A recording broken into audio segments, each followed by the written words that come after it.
This has been a bombshell week in the world of cinema, with some incredibly shocking news being revealed every day. From a casting for Dr. Doom nobody loved, to a very exciting announcement about the Batman 2, this is a weekly roundup you don't want to miss. Every year, the creative minds behind our favorite fandoms treat us to a glimpse of what's coming next at San Diego Comic-Con. This year, the reveals were mind-blowing. The biggest shocker from this year's SDCC came from the Marvel Cinematic Universe. Fans had been speculating about the MCU's villainous future, especially with the upcoming Avengers films.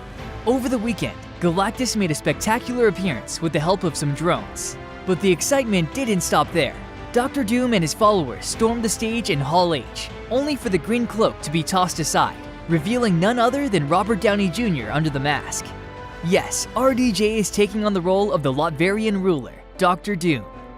Whether this will tie into Iron Man's legacy is still a mystery, but you can bet Victor Von Doom has some surprises in store. The Russo brothers are also returning to direct Avengers Doomsday in May 2026 and Avengers Secret Wars in May 2027.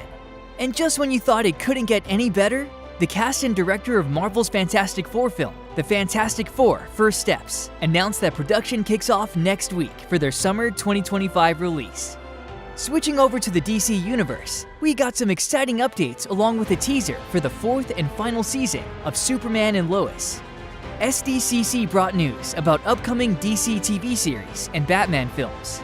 Harley Quinn is back for Season 5 this November, and My Adventures with Superman's third season will introduce Superboy, following Supergirl's debut last season. Plus, an official teaser for Creature Commandos revealed Amanda Waller's new Monster Squad, a supernatural successor to Task Force X, coming in December. In Gotham City, a teaser trailer for The Penguin premiered, with the show set to debut on September 19th. This infamous Batman villain will also return in The Batman 2, Matt Reeves' sequel slated for October 2nd, 2026. Speaking of Batman foes, a female penguin will be featured in Bruce Timm's upcoming animated series, Batman Caped Crusader, premiering on August 1st. Scream 7 is finally gearing up to start filming after a rocky road of delays. Neve Campbell, our beloved Sidney Prescott, recently shared an update on when the cameras will start rolling. We last saw Sidney in the 2022 reboot, Scream, but due to a contract dispute, both Campbell and her iconic character were missing from 2023's Scream 6. However, good news arrived in March 2024, when it was confirmed she would return for Scream 7. The plan is to begin filming before the end of 2024, and it feels like this installment will be a significant culmination of the series. While promoting her new documentary, Swan Song, Campbell chatted with IndieWire about the upcoming Ghostface movie and her take on current horror trends. Surprisingly, she admitted, "I'm afraid I'm not well-versed in current horror trends. I should be. I struggle to watch horror movies, I really do. I've always felt like it's just not my thing. I don't like the experience of sitting and watching and getting scared. Some people really love it, but I also know they can be fantastic." As the last two movies reminded us with the return of Billy Loomis, the franchise knows how to tap into its poignant roots. But don't expect more Skeet Ulrich, as his character's return was tied to Melissa Barrera's role.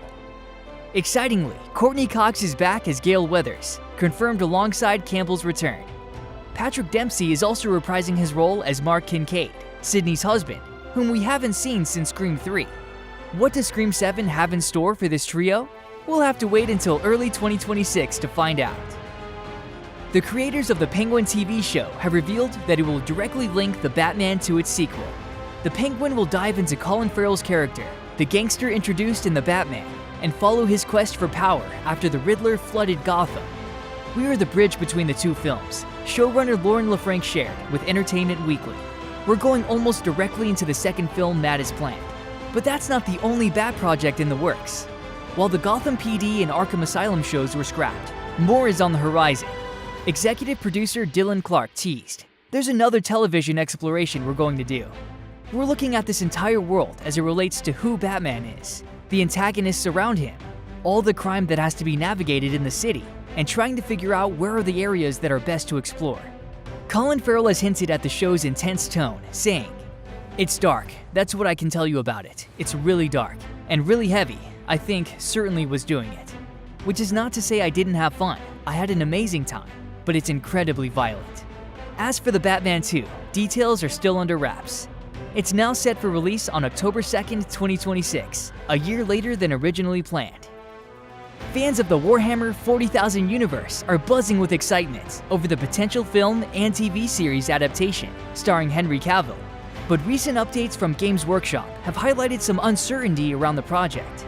In their annual financial report, Games Workshop emphasized that the ambitious collaboration with Amazon Studios depends on nailing down crucial creative guidelines by December 2024.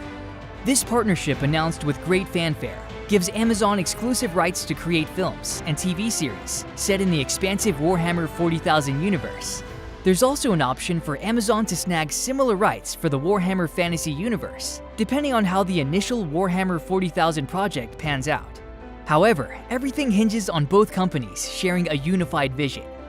Back in December 2023, Games Workshop mentioned that they had agreed on a one-year period with Amazon to work out the creative details.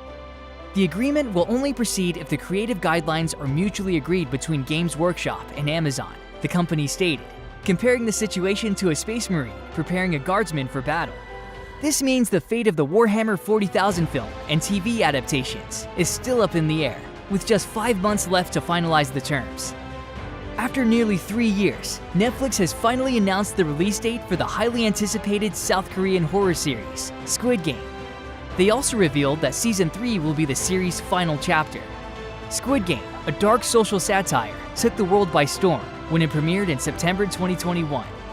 The show, which follows desperate people competing in deadly children's games for a life-changing cash prize, quickly became an online sensation, inspiring countless memes and fan theories. It even hit the #1 spot on Netflix in 70 countries, including the US, making it one of Netflix's biggest hits.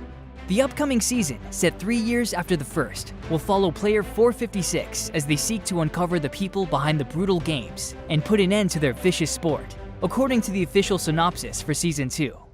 Season 2 of Squid Game is set to drop on Netflix on Thursday, December 26th.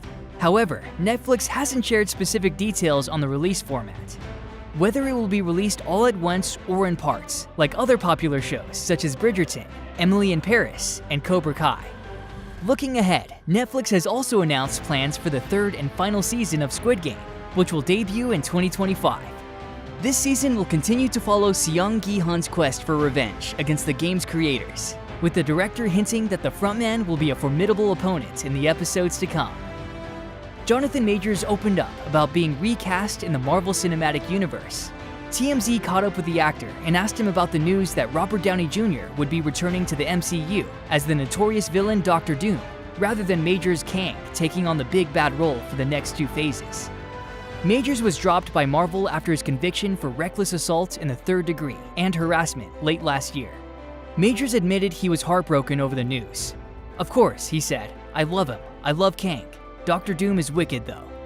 When asked if he felt his treatment was fair compared to other Marvel stars like Downey and the Flash star Ezra Miller, who have faced their own legal issues, Majors responded, "I think it's fair that Mr. Downey is being greeted with patience and curiosity and love, and that Mr. Miller has gotten the same treatment, and that they are being allowed to work their art and be creative at that level." TMZ also asked if he would return as Kang if Marvel wanted him to, and Majors didn't hesitate. "Of course, I love him. I love Kang," he said. "Hell yeah, if that's what the fans want, if that's what Marvel wants, let's roll." The Dream Team is back again. Tom Cruise and director Christopher McQuarrie are teaming up again, this time for a World War II film titled Broadsword. According to Production Weekly, the story follows a Marine captain on a mission for the British intelligence service, the Special Operations Executive. When he crashes behind enemy lines in France and becomes the sole survivor of his team, he must complete the mission alone. This isn't Cruise's first foray into World War II territory. He played Colonel Klaus von Stauffenberg in the 2008 film, Valkyrie. Rumor has it that Henry Cavill will also have a significant role in Broadsword. Cavill was recently seen in The Ministry of Ungentlemanly Warfare, another World War II set film. Marion Cotillard is being discussed for the female lead. Filming for Broadsword is set to start in summer 2025, which means it could wrap up before Joseph Kosinski's Top Gun 3. However, there's no exact release date yet. With its 6th season, the hit series Cobra Kai on Netflix is gradually wrapping up. However, that hasn't stopped the creators from dreaming up more spin-offs from the Karate Kid universe. In a chat with The Hollywood Reporter, creators Hayden Schlossberg, Josh Heald, and John Hurwitz shared some insights into the final episodes of Cobra Kai and hinted at possible new projects. Daniel LaRusso will once again play a key role in the final season as he reflects on his relationship with his former mentor, Mr. Miyagi. The creators are also seriously considering several spin-offs to keep the universe alive. One particularly exciting possibility is a Mr. Miyagi prequel, which would explore the iconic character's backstory. While there aren't any concrete details yet, this project seems to be a top priority for the creators. Marvel Studios made a huge splash with their announcements last week. Fans noticed that some previously announced films like Armor Wars and Blade were missing, and no dates were given for 2026 and 2027 surrounding the two upcoming Avengers films. This has led to speculation. Will there be just one Avengers film each year, or will we have to wait even longer for more updates? In the gap between San Diego Comic-Con and next week's big announcements at D23, Marvel filled in many Phase 5 and Phase 6 release dates, stretching all the way to 2028. Interestingly, Blade is still set for next year in 2025. Let's break down the new dates and what films might fill those slots. So this update isn't just a rumor. Variety published the new Marvel release dates as part of Disney's broader schedule. For 2025, we have February 14th, Captain America: Brave New World. May 2nd, Thunderbolts. July 25th, Fantastic Four. November 7th, Blade. Now Marvel needs to start working on Blade ASAP. There aren't many open dates to move it to 2026 or 2027. For 2026, we have February 13th to be announced, May 1st, Avengers Doomsday, November 6th to be announced. We suspect Armor Wars and Spider-Man 4 might fill these dates. For 2027, alongside Avengers Secret Wars on May 7th, there are open slots on July 23rd and November 5th. This could be where we see the X-Men reboot or Midnight Suns. Blade doesn't have much wiggle room. Marvel is sticking to 3 movies a year as part of their new strategy to release less content, which still feels like a lot. Films like Thor 5, Shang-Chi 2, and Doctor Strange 3 might also need to find slots in 2027. The big question is how Marvel will handle the world building needed for these films, especially with major characters still scattered and many storylines left to develop. For instance, how will the Avengers team come together in Doomsday and beyond? Will Fantastic Four or other titles like Brave New World, Thunderbolts, and Blade help set the stage? And what about Spider-Man 4? So far, we've had little official news, but it's crucial for it to fit into the multiverse saga. Marvel and Sony surely want Spidey in the big events, and fans definitely do too. Despite the reduced number of films per year, Marvel has a lot of ground to cover. The first Avengers film worked because it brought heroes together for the first time. Now, with such an expansive universe, getting everything ready for Doomsday and Secret Wars will be a challenge. Let's hope Marvel can pull it off. So what do you think about all of this? What do you think about the RDJ casting? Let us know in the comments below.